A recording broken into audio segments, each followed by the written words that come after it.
Nero Claudius Caesar Augustus Germanicus, the final emperor of the Julio-Claudian dynasty, reigned as the Roman emperor from AD 54 until his dramatic demise in AD 68. Nero would go down in history not just as the last member of the Julio-Claudian dynasty, but as the emperor who watched Rome burn.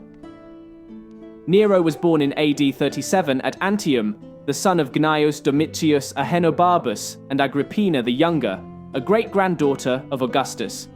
His father's death when Nero was 2 led to his mother's marriage to Emperor Claudius, who adopted Nero as his heir.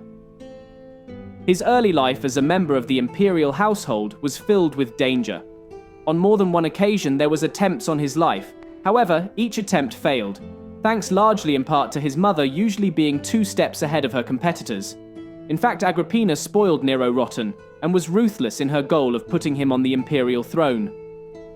After Claudius' death in AD 54, Nero ascended to the throne with the backing of the Praetorian Guard and Senate. In the initial years of his reign, Nero sought guidance from influential figures such as his mother Agrippina, tutor Seneca the Younger, and Praetorian prefect Sextus Afranius Burrus. One of the key moments in his early reign was the Great Fire of Rome.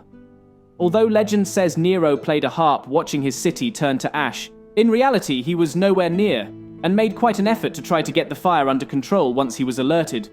However, as Nero asserted his independence, power struggles ensued, particularly with his mother.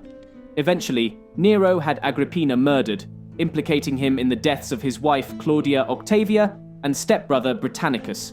Nero's practical contributions to Rome's governance focused on diplomacy, trade, and culture.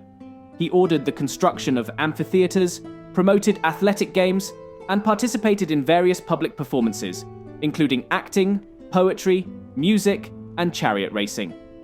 In fact, during one of his performances, the famous general Vespasian fell asleep, causing Nero to go into a frenzy, disgracing the general and sending him into a temporary but early retirement.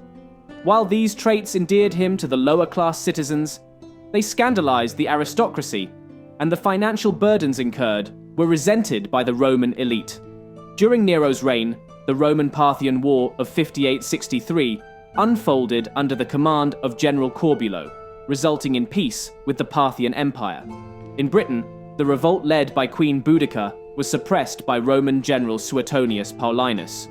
The Bosporan kingdom briefly joined the empire, and the First Jewish-Roman War commenced, resulting in Nero calling Vespasian out of retirement in order to quell the uprising.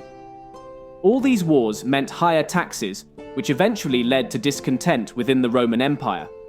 Eventually, Roman Gaul, led by the Roman senator Vindex and the eventual Emperor Galba, revolted and marched on Rome. This led to Nero's declaration as a public enemy. The situation became so dire that everyone in Nero's household abandoned him, leaving him all alone and literally asking where everyone had gone. Fleeing Rome, Nero committed suicide on June 9th, AD 68, sparking the Year of the Four Emperors, a brief period of civil war. The historical accounts of Nero's personality and reign overwhelmingly depict him as tyrannical, self-indulgent, and debauched, with accusations of his involvement in the Great Fire of Rome and persecution of Christians. However, some modern historians question the reliability of these sources, considering Nero's popularity among the commoners. Nero Claudius Caesar Augustus Germanicus remains an enigmatic figure in Roman history, his reign marked by contradictions, contributions, and controversies. The complex legacy of this last Julio-Claudian emperor continues to be a subject of historical scrutiny, with divergent perspectives shaping the narrative of Nero's life and governance within the intricate tapestry of ancient Roman politics and culture.